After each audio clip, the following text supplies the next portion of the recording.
Did I mention that we are in Andorra, and we are in the capital, Andorra de Vella? It is, even though it's the beginning of summer right now, it's 46 degrees Fahrenheit this morning and drizzly.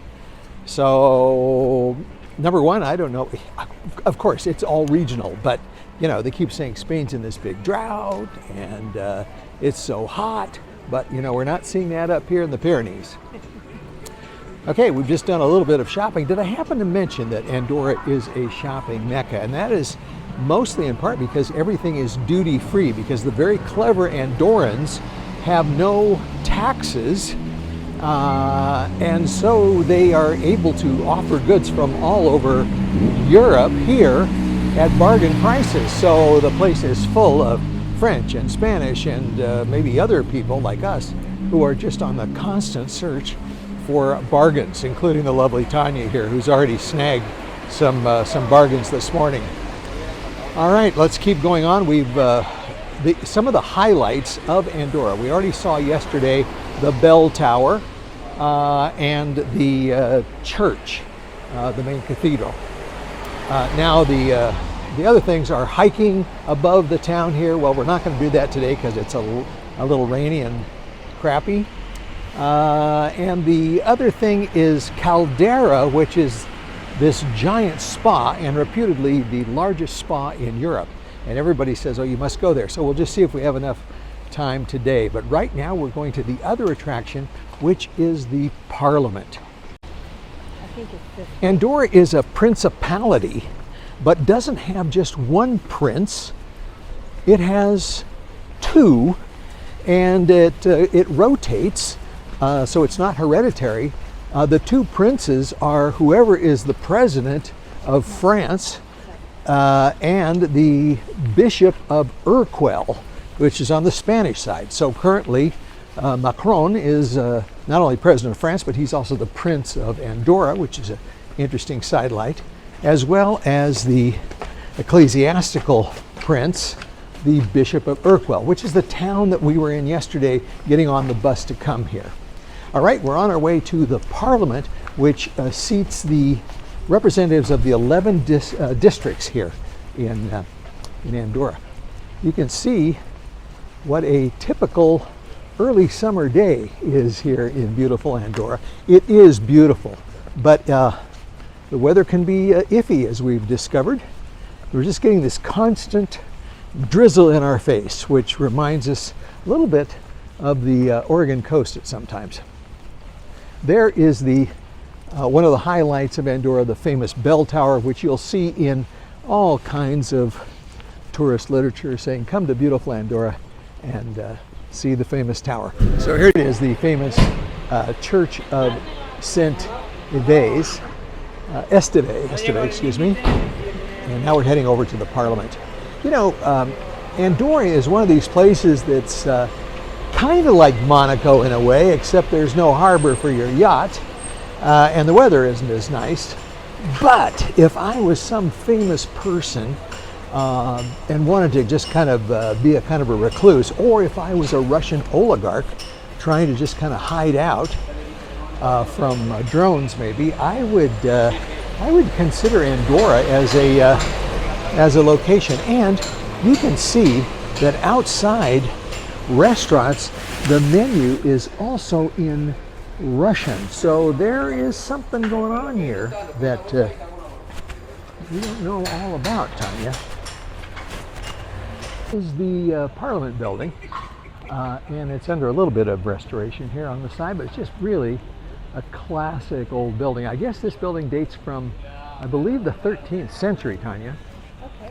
Yeah. We'll see if it's open. It said over here yesterday that it's open from 10 to 2.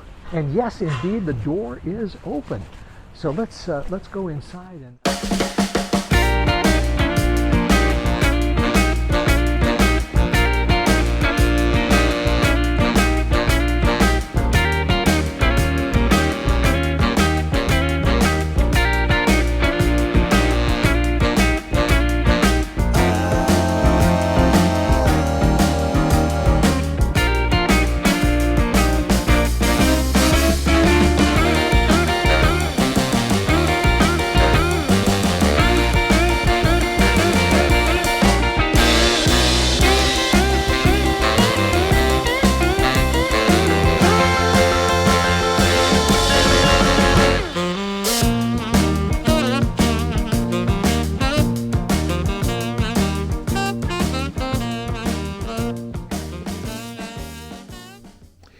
If much of this place looks like a house, it's because it is, or was, from the 13th century. And it was a family that let the council use their house. And we're now in the kitchen, which was, it was used continually up until about 1953. And even today on an annual basis, they cook a large meal here for counselors and have themselves a grand time. So let me just show you here. This is this terrific thing where they'd roast an ox or a whole lamb, and then just over the spit, and then this goes straight up to the top, and I bet it would get quite warm in here. But boy, would you have enough to eat. There are the current princes. There's on the left is the Bishop of Urquell, and there's Manuel Macron on the right. This chamber is no longer used for their meetings. They stopped using this as a regular council place in 2011 when they completed another building next door. But they still use this for ceremonial occasions where people dress in, the counselors come and they dress with their traditional black robes. So Andorra is a parliamentary democracy. So instead of calling it a constitutional monarchy, as you would call like Great Britain, the United Kingdom, this is a constitutional diarchy because of the two princes.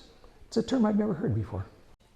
So we are now in the judicial headquarters, and as you can see behind me there's the place where the tribunal would sit, and of course you've got the prosecution and the defense.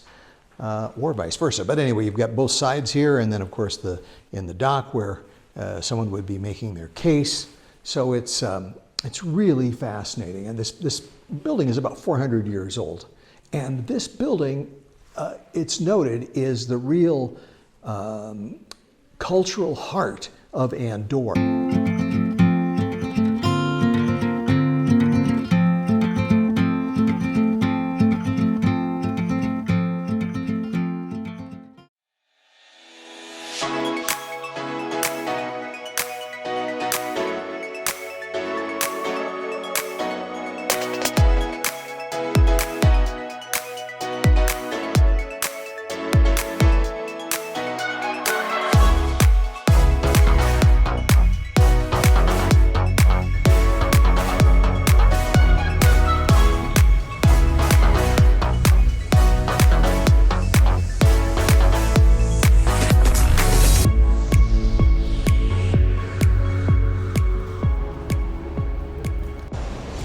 And if you had a rough night last night, there's a sculpture here by Salvador Dali that he gifted to the city of Andorra de Bell.